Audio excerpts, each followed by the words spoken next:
Chapter 1, Birth and Family, 1953. Jeffrey Edward Epstein was born on January 20, 1953, in the Brooklyn borough of New York City, USA. He grew up in a working-class neighborhood known as Seagate, a gated community on the southwestern edge of Brooklyn. His parents were ordinary Americans who worked hard to support their family during the post-World War II era. His father, Seymour G. Epstein, worked for the New York City Department of Parks and Recreation as a groundskeeper. His mother, Pauline Epstein, was a school aide. Together, they raised Jeffrey and his younger brother, Mark, in a modest home. The family was not wealthy, but they valued education, discipline, and opportunity. Brooklyn in the 1950s was a place of rapid change. New neighborhoods were growing, schools were expanding, and many young people dreamed of building successful careers. Jeffrey spent his childhood surrounded by this environment, where ambition and determination were often seen as the path to a better future. From an early age, Jeffrey was described as intelligent and curious. Teachers noticed that he had a strong interest in mathematics and science. Friends and classmates remembered him as quiet and reserved, though little from his childhood hinted at the controversies that would later define his public image. This chapter marks the beginning of a life that would eventually become one of the most controversial and widely reported stories in modern American history. The journey from a modest Brooklyn upbringing to immense wealth and global notoriety would unfold over the decades that followed. In the next chapter, the documentary explores Jeffrey Epstein's childhood, education, and the early experiences that shaped his ambitions. Chapter 2. Childhood and Early Education. Jeffrey Epstein spent his childhood in the Seagate neighborhood of Brooklyn, New York. During the 1950s and 1960s, Seagate was a quiet, middle-class community where many families knew one another. He grew up with his younger brother, Mark, and lived a relatively ordinary life compared with many other children in the area. From a young age, Epstein showed a strong aptitude for mathematics. Teachers often described him as bright and quick to understand complex ideas. Although he was not known for being especially outgoing, he earned a reputation as an intelligent student who preferred academics over sports. He attended local public schools before enrolling at Lafayette High School in Brooklyn. There, he continued to perform well in mathematics and science.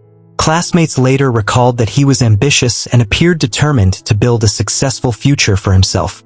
Like many teenagers growing up in New York during the 1960s, Epstein witnessed a city undergoing rapid social and economic change. The era was marked by cultural shifts, expanding educational opportunities, and growing financial markets, developments that would later influence the career path he pursued. By the time he graduated from high school, Epstein had developed a strong interest in higher education and the possibility of entering a professional career. His academic ability opened doors that would eventually lead him to college and later to opportunities in finance. This chapter concludes with Jeffrey Epstein standing at the beginning of adulthood, ready to leave Brooklyn behind and pursue new ambitions that would ultimately shape the course of his life. Chapter 3. College years and unfinished education. After graduating from Lafayette High School, Jeffrey Epstein pursued higher education with the hope of building a successful career. In the early 1970s, he attended the Cooper Union for the Advancement of Science and Art, a prestigious institution in New York City known for its strong programs in engineering, architecture, and the sciences. There, he studied for a short period before continuing his education elsewhere. Epstein later enrolled at the Courant Institute of Mathematical Sciences at New York University, NYU. His interest in mathematics remained evident, and he appeared to be moving toward an academic or technical profession. However, his time at the university was brief. Unlike many of his classmates, Epstein did not complete a college degree. He left NYU before graduating, a decision that would significantly alter the direction of his life.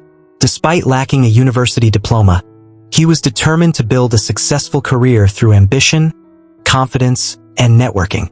Leaving college without a degree did not end his aspirations. Instead, it marked the beginning of an unconventional path. Rather than following the traditional route into a profession, Epstein began looking for opportunities where intelligence, communication skills, and personal connections could outweigh formal academic credentials. This turning point would soon lead him into an unexpected field: education. His next chapter begins with his appointment as a mathematics teacher at one of New York City's most prestigious private schools, a role that would open doors to influential social and professional circles. Chapter 4. A young teacher at Dalton School in the mid-1970s. Despite not having completed a college degree, Jeffrey Epstein secured a position as a mathematics teacher at the prestigious Dalton School in Manhattan, New York. The school was well known for educating the children of wealthy families, business leaders, and influential public figures. Epstein taught mathematics and science to students in the upper grades. Colleagues described him as knowledgeable and confident in the classroom. His ability to explain complex mathematical concepts earned him respect from some students, even though his background was unconventional for a teacher at such an elite institution. Working at Dalton exposed Epstein to an entirely different world. Surrounded by affluent families and successful professionals, he began building relationships with people who had significant influence in finance, business, and politics. These connections would later play an important role in shaping his career. However, his teaching career was short-lived. After approximately 2 years at the school, Epstein left Dalton in 1976. Public accounts differ on the circumstances of his departure, but his time there had already changed the course of his life by introducing him to influential social circles. Leaving education behind, Epstein turned his attention to Wall Street, where he believed even greater opportunities awaited. This decision marked the beginning of his transition from teacher to financier, a move that would dramatically transform his future. Chapter 5. Entering the world of Wall Street after leaving the Dalton School in 1976, Jeffrey Epstein sought a new career in New York City's fast-growing financial sector. Although he did not have a college degree or formal training in finance, he was confident in his abilities and eager to succeed. Through connections he had developed while teaching at Dalton, Epstein was introduced to influential figures on Wall Street. One of those introductions led to an opportunity at the investment bank Bear Stearns, where he began working as a junior assistant. His intelligence, confidence, and willingness to take on complex financial tasks quickly attracted attention. At Bear Stearns, Epstein learned the fundamentals of investment banking, wealth management, and financial markets. He gained experience working with high-net-worth clients and developed a reputation for understanding complicated financial matters. Over time, he earned promotions and became involved in serving wealthy individuals and institutional clients. The late 1970s were a period of rapid growth for Wall Street, and Epstein appeared determined to establish himself in this competitive environment. His growing network of influential contacts and exposure to elite financial circles laid the foundation for the next stage of his career. This chapter ends with Jeffrey Epstein firmly established on Wall Street, where his ambition and connections would eventually lead him to create his own financial business and build the image of a successful financier. Chapter 6. Leaving Bear Stearns and starting his own business by the early 1980s. Jeffrey Epstein's career at Bear Stearns had come to an end. Although he had gained valuable experience and built relationships with wealthy clients, he left the investment bank in 1981. Public reports have offered differing accounts of the circumstances surrounding his departure, but it marked a major turning point in his professional life. Rather than joining another financial firm, Epstein decided to work independently. In 1982, he founded J. Epstein and Company, a private financial consulting company. He promoted the firm as one that specialized in advising extremely wealthy individuals on financial planning, asset protection, and investment strategies. Unlike traditional investment companies, Epstein's business maintained a low public profile. He claimed to work only with billionaires and clients who possessed substantial wealth. This exclusivity helped create an image of prestige and mystery around both the company and its founder. As his client list reportedly grew, Epstein expanded his network among business leaders, celebrities, academics, and other influential figures. His reputation as a discreet financial advisor opened doors to elite social circles and further increased his public profile. This chapter closes with Jeffrey Epstein transitioning from a former Wall Street employee into an independent financier. His wealth, influence, and network would continue to grow, setting the stage for the luxurious lifestyle and powerful connections that became central to his public image in the years ahead. Chapter 7. Wealth, influence, and a growing public image during the 1980s and 1990s, Jeffrey Epstein's public profile grew significantly. Although he rarely gave interviews or publicly discussed his business activities, he became known as a financier who claimed to manage the affairs of extremely wealthy clients. His reputation for discretion attracted attention within elite social and financial circles. As his wealth increased, Epstein acquired a number of high-value properties, including residences in New York, Palm Beach, New Mexico, Paris, and later a private island in the U.S. Virgin Islands. He also traveled frequently on his private aircraft, reinforcing the image of a businessman with extraordinary financial success. Epstein attended exclusive events and developed relationships with prominent figures from business, politics, academia, entertainment, and philanthropy. These connections brought him greater visibility and further strengthened his reputation as someone with access to influential circles. Despite his growing status, questions occasionally arose about the exact source and scale of his fortune. Much of his financial business remained private, and relatively little information was publicly available about his clients or investment activities. This secrecy contributed to an image of both prestige and mystery. By the end of the 1990s, Jeffrey Epstein had become widely recognized as a wealthy and well-connected financier. However, behind the public image of success, events were unfolding that would eventually lead to criminal investigations and intense public scrutiny. The next chapter examines the first allegations and the early investigations that began to challenge Epstein's carefully built reputation. Chapter 8. The first allegations. By the early 2000s, Jeffrey Epstein's carefully crafted public image began to face serious challenges. While he continued to appear as a wealthy financier with influential connections, reports of inappropriate behavior involving underage girls started to emerge. In 2005, a parent in Palm Beach, Florida, contacted local police after alleging that her 14-year-old daughter had been approached and paid by Epstein for what was described as inappropriate conduct at his residence. This complaint became the catalyst for a formal criminal investigation. As detectives interviewed more individuals, additional young women and girls came forward with similar accounts. Investigators gathered witness statements, phone records, and other evidence while attempting to determine whether the incidents were isolated or part of a broader pattern. The investigation expanded over the following months and attracted increasing attention from local and federal authorities. The allegations raised serious legal questions and placed Epstein under growing public scrutiny for the first time. Epstein denied wrongdoing through his legal team, while investigators continued to build their case. The developments marked a dramatic shift in his life, from a private financier known for wealth and influence to the subject of a high-profile criminal investigation. This chapter ends as the case moves beyond local authorities and begins drawing the attention of federal investigators, setting the stage for one of the most controversial legal battles in modern American history. Chapter 9. The expanding investigation following the initial allegations in Palm Beach. The investigation into Jeffrey Epstein grew rapidly.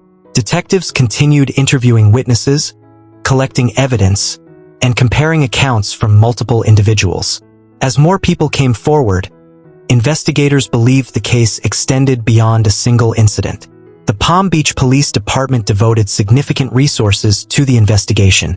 Officers gathered documents, reviewed phone records, and executed search warrants.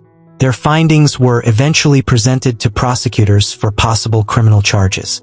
At the same time, federal authorities began examining the case. The Federal Bureau of Investigation, FBI, opened its own investigation to determine whether federal crimes had been committed. The involvement of federal investigators increased public attention and raised expectations that the case would move beyond the local level. News reports began revealing details of the investigation, and Epstein's once private life became the subject of national media coverage. Questions were raised about his wealth, his influential social network, and whether those connections could affect the legal process. As the investigations continued, legal teams on both sides prepared for what appeared to be a major courtroom battle. The evidence collected during this period would become central to the decisions that followed and would shape one of the most controversial legal cases in the United States. This chapter concludes with growing public interest and mounting legal pressure, leading into the negotiations that resulted in the widely criticized 2008 plea agreement. Chapter 10. The 2008 plea agreement. By 2007, the investigations into Jeffrey Epstein had reached a critical stage. Local police and federal investigators had gathered substantial evidence, and many observers expected a major federal prosecution. However, the legal process took an unexpected turn. After lengthy negotiations between Epstein's legal team and federal prosecutors, a non-prosecution agreement was reached in 2008. Under this agreement, federal charges were not pursued. Instead, Epstein pleaded guilty in Florida state court to 2 charges related to soliciting and procuring prostitution involving a minor. He was sentenced to 18 months in jail, registered as a sex offender, and was required to pay restitution to victims. During his incarceration, he was allowed to participate in a work release program that permitted him to leave the jail for many hours each day to work at his office before returning at night. This arrangement drew widespread criticism and raised questions about whether he had received unusually favorable treatment. The plea agreement remained controversial for years. Critics argued that it prevented a broader federal prosecution and failed to reflect the seriousness of the allegations. Victims and their attorneys continued to challenge the agreement in court, claiming they had not been properly informed before it was finalized. Although Epstein completed his sentence and was released, the legal controversy surrounding the case did not end. Public scrutiny continued to grow. Investigative journalists kept examining the story, and new allegations would eventually lead to renewed federal action more than a decade later. This chapter closes with Epstein leaving jail in 2009, but the case that many believed was over was, in reality, far from finished. Chapter 11. Life after release. After his release from jail in 2009, Jeffrey Epstein attempted to return to a private life despite being a registered sex offender. He resumed living in his residences and continued maintaining relationships with some wealthy and influential acquaintances. Although his legal case had concluded at the state level, his reputation had been permanently damaged. Many organizations and public figures chose to distance themselves from Epstein following his conviction. At the same time, some of his business and social connections continued, drawing criticism from the public and the media. Epstein spent time traveling between his properties, including homes in New York, Palm Beach, New Mexico, Paris, and the U.S. Virgin Islands. His financial activities remained largely private, and questions about the source of his wealth continued to generate public interest. Meanwhile, several victims continued to pursue civil lawsuits, arguing that justice had not been fully served. Investigative journalists also kept examining the circumstances of the 2008 plea agreement, uncovering new information and renewing public attention on the case. As the years passed, pressure mounted for authorities to re-examine the allegations. What had once seemed like a closed chapter gradually reopened, fueled by new reporting, legal challenges, and the determination of survivors seeking accountability. This chapter ends with growing momentum for renewed investigations, developments that would eventually lead to Jeffrey Epstein's arrest on new federal charges in 2019. Chapter 12. Renewed investigations and public pressure. For several years after Jeffrey Epstein's release, many believed his criminal case had effectively come to an end. However, survivors, investigative journalists, and legal advocates continued to question the 2008 plea agreement and pushed for a closer examination of the case. A major turning point came when investigative reporting brought renewed public attention to the allegations and the circumstances surrounding the plea deal. The reports examined how the agreement had been reached, why federal charges had not been pursued, and how some victims said they had not been properly informed before the deal was finalized. At the same time, more women came forward with accounts of alleged abuse, adding to the growing body of publicly reported allegations. Their willingness to speak publicly encouraged other survivors to share their experiences and increased pressure on law enforcement agencies to revisit the case. Federal prosecutors in New York began reviewing evidence, including information that had not previously resulted in federal charges. As public interest intensified, authorities prepared a new investigation based on available evidence and applicable federal laws. By 2019, the momentum had become impossible to ignore. The renewed investigation marked a dramatic shift in the case, signaling that Jeffrey Epstein could once again face federal criminal prosecution despite the earlier plea agreement. This chapter ends with federal authorities preparing to take action, setting the stage for Epstein's arrest and the beginning of a new chapter in one of America's most closely watched criminal cases. Chapter 13. The 2019 arrest. On July 6, 2019, federal authorities arrested Jeffrey Epstein at Teterboro Airport in New Jersey after his private jet arrived from Paris. The arrest followed a new federal investigation led by prosecutors in the Southern District of New York. Epstein was charged with federal sex trafficking and conspiracy offenses involving allegations that he recruited and abused underage girls between approximately 2002 and 2005 in New York and Florida. The charges were separate from the 2008 Florida plea agreement and were based on a new federal case. Following his arrest, federal agents executed search warrants at Epstein's Manhattan townhouse. Investigators reported finding a large quantity of photographs, electronic devices, documents, and other items that they believed could be relevant to the investigation.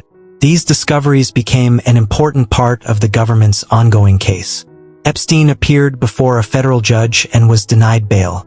Prosecutors argued that he posed a significant flight risk because of his wealth, multiple residences, private aircraft, and international connections. As a result, he was ordered to remain in federal custody while awaiting trial. The arrest received worldwide media coverage and renewed public debate about the earlier plea agreement. Many survivors expressed hope that the new case would finally allow their allegations to be heard in federal court. This chapter ends with Jeffrey Epstein being held at the Metropolitan Correctional Center in New York, awaiting trial as prosecutors continued preparing what was expected to be one of the most closely watched criminal cases in the United States. Chapter 14. Life inside federal custody. After his arrest in July 2019, Jeffrey Epstein was transferred to the Metropolitan Correctional Center, MCC, in Manhattan, New York, where he awaited trial on federal charges. The facility housed a number of high-profile defendants and operated under strict security procedures. During his detention, Epstein's attorneys repeatedly sought his release on bail. They proposed a large financial bond, electronic monitoring, and other conditions, arguing that he should be allowed to await trial outside jail. Federal prosecutors opposed the request, maintaining that his wealth, international connections, and access to private aircraft created a substantial risk that he could flee the country. A federal judge ultimately denied bail, concluding that no combination of conditions would adequately reduce the risk of flight. As a result, Epstein remained in custody while prosecutors continued preparing their case. In late July 2019, jail officials reported that Epstein had been found injured in his cell. The exact circumstances were not conclusively established in court, and he was placed under increased observation for a period before later returning to a housing unit. Meanwhile, investigators continued reviewing evidence, interviewing witnesses, and preparing for trial. Public interest in the case intensified, with news organizations providing extensive coverage and survivors expressing hope that the judicial process would finally proceed in federal court. This chapter concludes with Epstein remaining in federal custody as legal preparations continued, setting the stage for the events of August 2019 that would bring the criminal case to an unexpected end. Chapter 15. The death of Jeffrey Epstein. In the early hours of August 10, 2019, Jeffrey Epstein was found unresponsive in his cell at the Metropolitan Correctional Center, MCC, in Manhattan.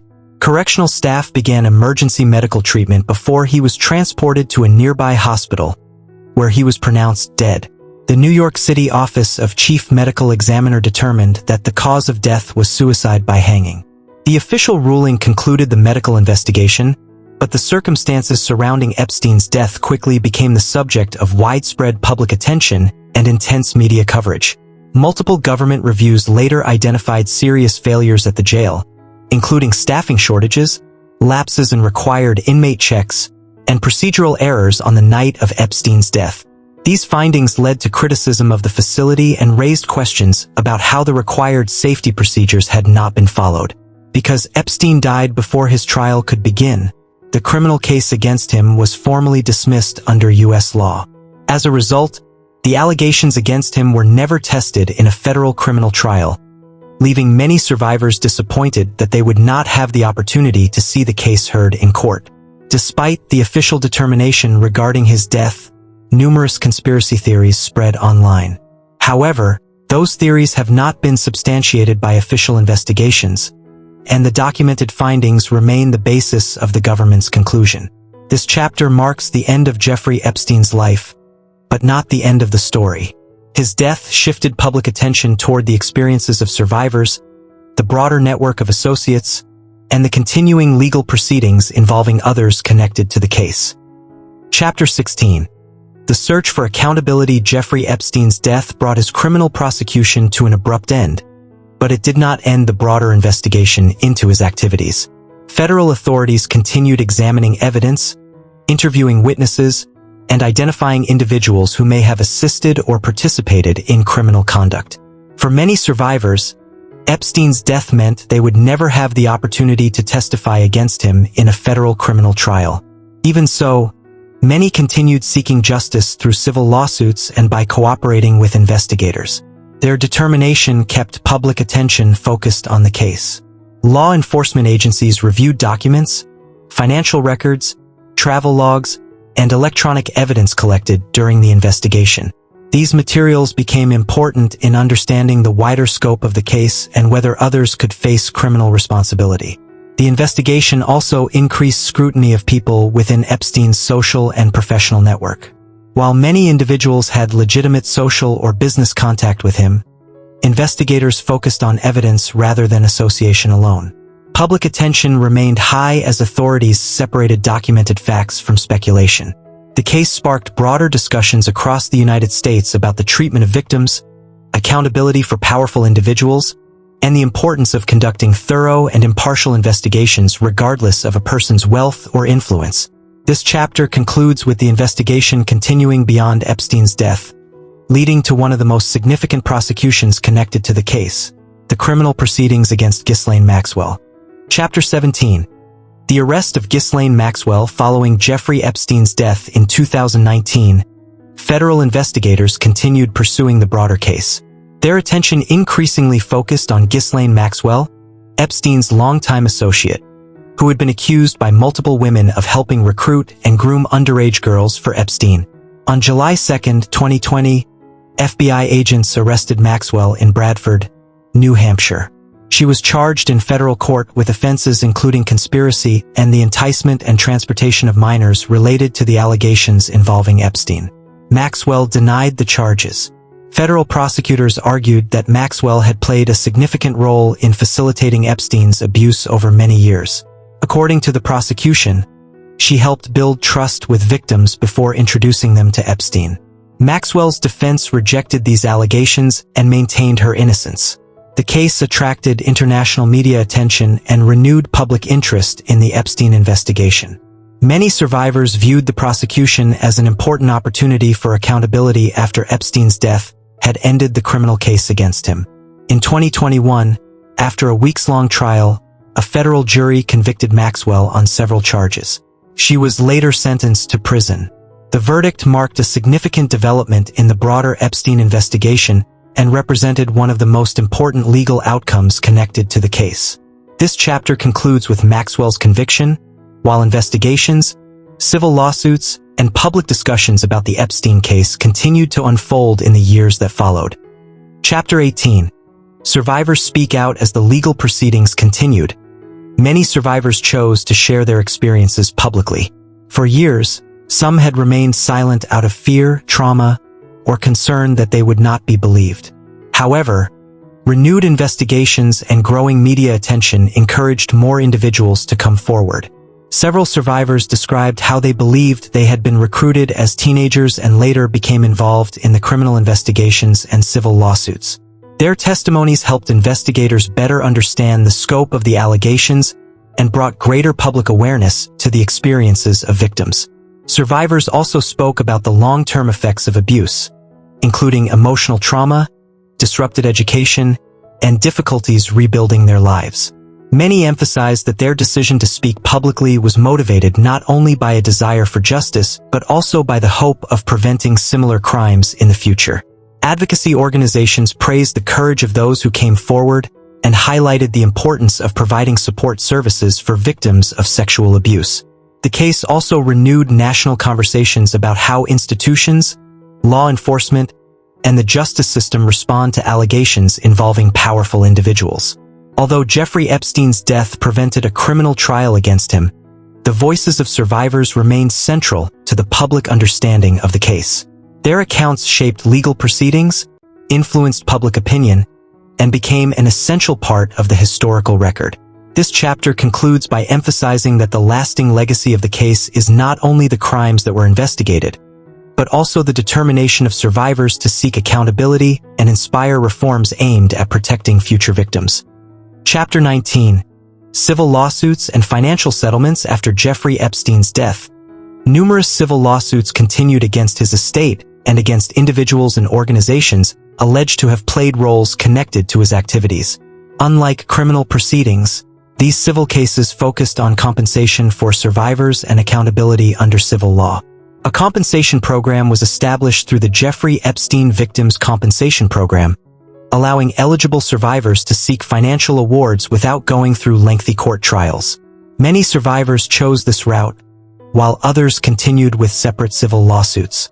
Over time, Epstein's estate paid out hundreds of millions of dollars in settlements to eligible claimants. These payments did not erase the harm experienced by survivors, but they represented an acknowledgement through the civil process and provided financial support for those who chose to participate. Some lawsuits also involved banks, institutions, and other parties that were alleged to have had connections to Epstein's financial activities. Several of these cases ended in settlements, while others continued through the courts. Throughout these proceedings, courts generally emphasized that civil settlements are not criminal convictions. In many cases, parties denied wrongdoing while agreeing to settle disputes, and each case was resolved according to its own legal circumstances.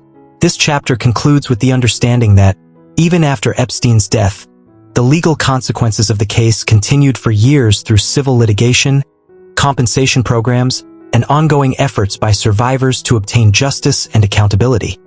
Chapter 20. The lasting legacy of the Epstein case years after Jeffrey Epstein's death. The impact of his case continued to influence the American legal system, public debate, and media reporting. Although the criminal case against him ended with his death, investigations, civil litigation, and institutional reviews continued. The case prompted renewed discussion about how allegations involving wealthy and influential individuals are investigated. Many legal experts, journalists, and advocacy groups argued that the Epstein case exposed weaknesses in the justice system and highlighted the need for greater transparency and accountability. The experiences of survivors remained central to these discussions. Their willingness to come forward encouraged broader conversations about victim support, reporting sexual abuse, and improving protections for vulnerable people. Many organizations expanded resources aimed at helping survivors seek legal, medical, and psychological assistance. The case also led to increased scrutiny of financial institutions, professional advisors, and organizations that had relationships with Epstein. Several institutions reviewed their internal policies and compliance procedures in response to public and legal attention. Today, the Epstein case is widely regarded as one of the most significant criminal and legal stories in modern American history. It continues to be studied by journalists, legal scholars, and historians as an example of the challenges involved in investigating powerful individuals while ensuring fairness, due process, and justice for survivors. This chapter concludes the documentary by reflecting on the enduring lessons of the case. The importance of accountability, the role of investigative journalism, the persistence of survivors in seeking justice, and the continuing efforts to strengthen systems designed to protect vulnerable people. Chapter 21. Investigative journalism and the public record. One of the defining features of the Jeffrey Epstein case was the role of investigative journalism. Long after the 2008 plea agreement, several news organizations continued examining court records, interviewing witnesses, and reviewing public documents. Their reporting helped keep the case in the public eye and prompted renewed discussion about earlier legal decisions. journalists uncovered additional details about the 2008 non-prosecution agreement, the handling of the investigation, and the experiences of many survivors. These reports increased public awareness and contributed to calls for federal authorities to re-examine the case. The publication of court records, legal filings, and other publicly available documents allowed researchers, legal experts, and the public to better understand the timeline of events. As more verified information became available, the historical record surrounding the case became more complete. The extensive media coverage also highlighted the importance of distinguishing verified facts from rumors and online speculation. Responsible reporting relied on court documents, official investigations, and credible sources rather than unverified claims. By documenting the case over many years, investigative journalists played an important role in preserving evidence, informing the public, and encouraging continued legal scrutiny. Their work became a significant part of the broader story surrounding Jeffrey Epstein and the pursuit of accountability. This chapter concludes by emphasizing that a free press, careful fact-checking, and accurate reporting are essential components of public accountability and the historical understanding of major criminal cases. Chapter 22. The release of court documents as investigations and civil lawsuits continued. Numerous court records related to Jeffrey Epstein became public through legal proceedings. These documents included depositions, emails, witness statements, legal motions, and other filings that had been part of years of litigation. The release of these records generated significant public and media interest. Journalists and legal experts carefully reviewed thousands of pages to better understand the timeline of events, the actions of those involved, and the evidence presented in court. It is important to note that many names appeared in these court documents for different reasons. A person's appearance in a legal filing, flight log, contact list, or witness testimony does not, by itself, establish criminal wrongdoing. In many cases, individuals were mentioned as witnesses, acquaintances, employees, or people with unrelated social or professional contact. Courts and investigators continued to distinguish between verified evidence, allegations, and proven facts. This distinction remained essential to ensuring fairness and protecting the integrity of the legal process. The publication of these records also encouraged historians, researchers, and legal analysts to study the case more closely. They provided additional context about how the investigations unfolded and why the Epstein case became one of the most extensively examined criminal cases in modern American history. This chapter concludes with a reminder that court documents are valuable historical sources, but they must always be interpreted carefully, in context, and alongside official findings and judicial outcomes. Chapter 23. Institutional Reforms and Lessons Learned. The Jeffrey Epstein case prompted widespread discussion about how law enforcement agencies, prosecutors, correctional institutions, and private organizations handle serious criminal allegations. In the years that followed, many institutions reviewed their policies and procedures in response to the public scrutiny surrounding the case. Legal experts pointed to the 2008 plea agreement as an example of why transparency and communication with victims are important in the justice system. The case also highlighted the significance of victims' rights under federal law and the need for prosecutors to keep victims informed during major legal proceedings. Within the federal prison system, Epstein's death led to multiple internal reviews of inmate supervision, staffing, and facility operations. These reviews identified operational failures and resulted in recommendations aimed at strengthening safety procedures and improving oversight in correctional facilities. Financial institutions and other organizations also faced increased expectations to strengthen compliance programs, conduct enhanced due diligence, and report suspicious financial activity. Many organizations updated internal policies to reduce legal and reputational risks. Perhaps the most enduring lesson from the case was the importance of listening to survivors and taking allegations seriously, regardless of a suspect's wealth, influence, or public status. The case became a reminder that accountability depends on thorough investigations, fair legal processes, responsible journalism, and strong institutional safeguards. This chapter concludes by emphasizing that the Epstein case influenced not only individual legal proceedings, but also broader conversations about justice, transparency, victim protection, and institutional responsibility across the United States. Chapter 24. The global impact of the Epstein case. Although Jeffrey Epstein's criminal investigations took place primarily in the United States, the impact of the case extended far beyond American borders. News organizations around the world covered the story extensively, making it one of the most widely discussed criminal cases of the 21st century. The international attention was driven by several factors: Epstein's wealth, his connections to prominent figures from multiple countries, the involvement of global financial networks, and the serious nature of the allegations. As a result, governments, media organizations, and legal experts across the world closely followed developments in the case. The case also contributed to broader international conversations about human trafficking, sexual exploitation, victims' rights, and the challenges of investigating powerful individuals. Advocacy groups in many countries used the case to raise awareness about the importance of supporting survivors and improving legal protections. In academic and legal circles, the Epstein case became a subject of study. Researchers examined how criminal investigations, plea agreements, media coverage, and civil litigation interacted over many years. The case was often cited in discussions about accountability, transparency, and public trust in institutions. At the same time, the global attention surrounding the case created challenges. Misinformation, speculation, and conspiracy theories spread rapidly online, making it increasingly important for journalists, researchers, and the public to rely on verified facts and official records.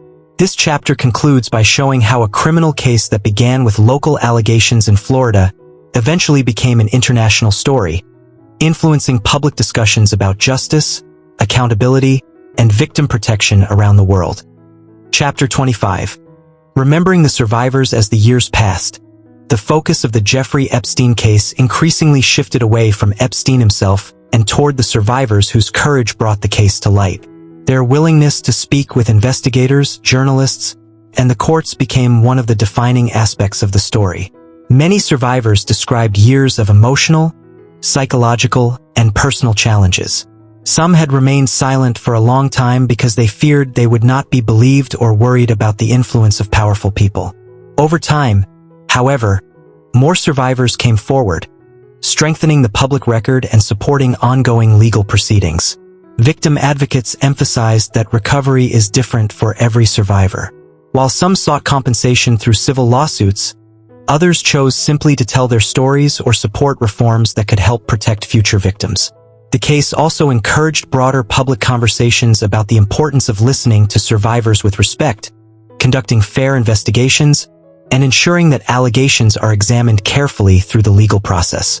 Advocacy organizations used the attention surrounding the case to promote education, prevention, and improved support services. Today, many observers view the lasting legacy of the Epstein case not only through its legal history, but also through the resilience of the survivors who continued to seek accountability despite years of obstacles. Their voices helped shape public understanding of the case and influence discussions about justice in the United States and beyond. This chapter ends by recognizing that the experiences of survivors remain at the heart of the Epstein story and continue to influence efforts to strengthen protections for vulnerable people in the future. Chapter 26. Media coverage and public debate. The Jeffrey Epstein case became one of the most extensively covered criminal stories in modern history. Television networks, newspapers, documentaries, podcasts, and online platforms devoted years of reporting to the investigations, legal proceedings, and their aftermath. Investigative journalists examined thousands of pages of court records, interviewed survivors, legal experts, and former officials, and reconstructed the timeline of events. Their reporting helped the public understand how the case developed over several decades and why it remained significant long after Epstein's death. The widespread attention also sparked intense public debate. Discussions focused on topics such as the treatment of victims, the influence of wealth and power, the role of prosecutors, and the responsibilities of institutions that interacted with Epstein over the years. At the same time, the case demonstrated the importance of distinguishing verified facts from rumors. As interest grew, social media platforms became filled with speculation and conspiracy theories. Journalists and legal experts repeatedly emphasized that conclusions should be based on official investigations, court records, and credible evidence, rather than unverified online claims. Documentaries and books about the case introduced millions of people to its history, while also encouraging conversations about justice, accountability, and the importance of responsible reporting. The case became a lasting example of how investigative journalism can influence public understanding and encourage renewed legal scrutiny.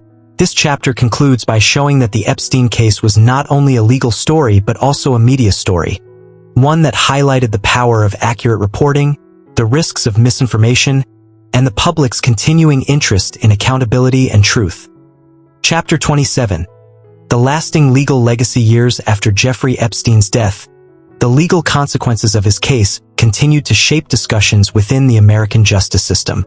Although the criminal prosecution against him ended upon his death, related investigations, civil litigation, and institutional reviews carried on. The case prompted legal experts to examine how plea agreements are negotiated, how victims are informed of prosecutorial decisions, and how investigations involving influential individuals are handled. It also highlighted the importance of transparency and due process in maintaining public confidence in the justice system. Courts continued to oversee civil lawsuits connected to Epstein's estate and other related legal matters. These proceedings generated additional court records, settlements, and judicial decisions that further expanded the public understanding of the case. Law schools, legal scholars, and criminal justice researchers frequently cited the Epstein case as an example of the complex interaction between criminal law, civil litigation, victims' rights, media scrutiny, and institutional accountability. The case became part of broader discussions about how justice systems respond to high-profile allegations. Beyond the courtroom, the Epstein case encouraged organizations to strengthen compliance policies, improve reporting procedures, and review safeguarding measures designed to protect vulnerable people.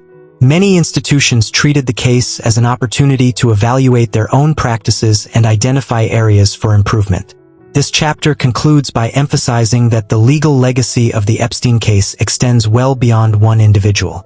Its influence continues to shape conversations about justice, accountability, victims' rights, and the responsibilities of institutions throughout the United States.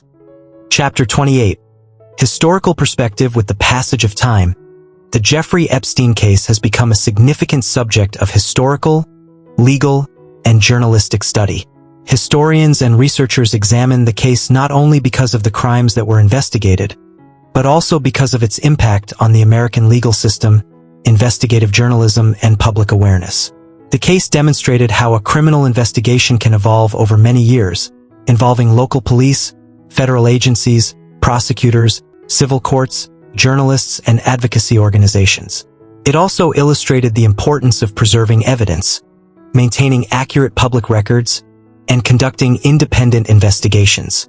Researchers continue to analyze the timeline of events, from Epstein's rise as a wealthy financier to the first allegations, the 2008 plea agreement, the renewed federal investigation, his 2019 arrest, and the legal proceedings that continued after his death.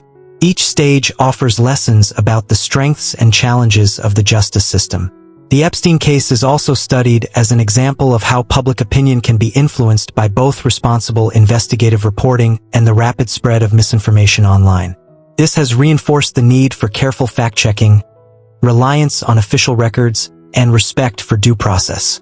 For future generations, the case serves as a reminder that accountability often depends on persistence, transparency, and the willingness of individuals and institutions to examine difficult questions.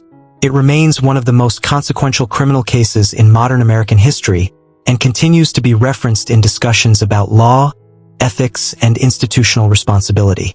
This chapter concludes by placing the Epstein case within its broader historical context, emphasizing the importance of learning from the past to strengthen justice and protect future generations. Chapter 29.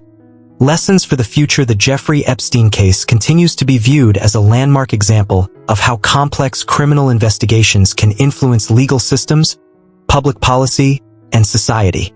Beyond the individual events of the case, it raised broader questions about accountability, transparency, and the responsibilities of institutions.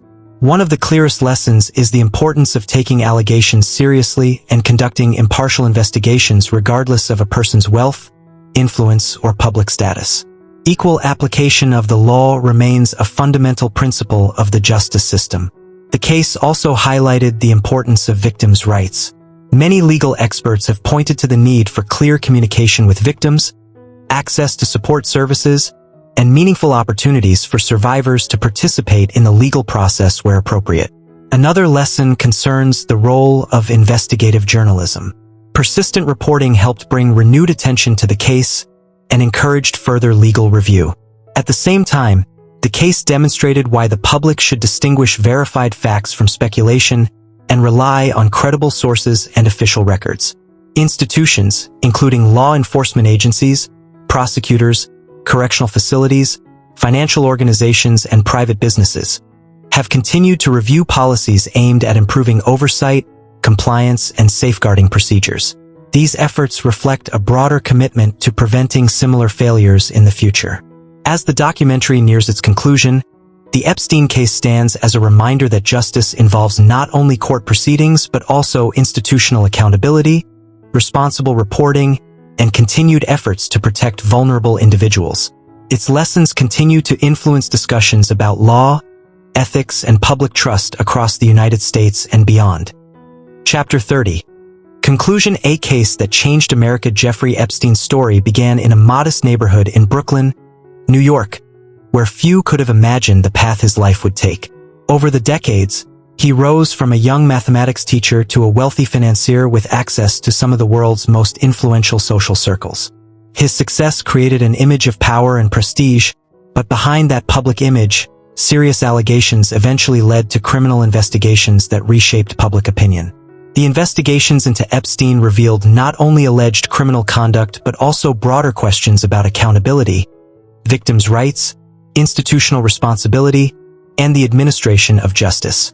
His 2008 plea agreement, renewed federal prosecution in 2019, and death before trial became defining moments in one of the most closely followed criminal cases in modern American history. Although Epstein's death ended the criminal case against him, it did not end the pursuit of justice. Survivors continued to seek accountability through civil litigation. Investigators pursued related cases, and journalists documented the events that had unfolded over many years. The case also prompted reforms, legal debate, and renewed attention to the importance of protecting vulnerable people. Today, the Epstein case is remembered not simply because of one individual, but because it challenged institutions, influenced public policy discussions, and highlighted the importance of listening to survivors while ensuring fairness and due process. It remains a subject of study for historians, legal scholars, journalists, and the public. As this documentary concludes, its lasting message is clear. Justice depends on truth, transparency, accountability, and the courage of those who come forward.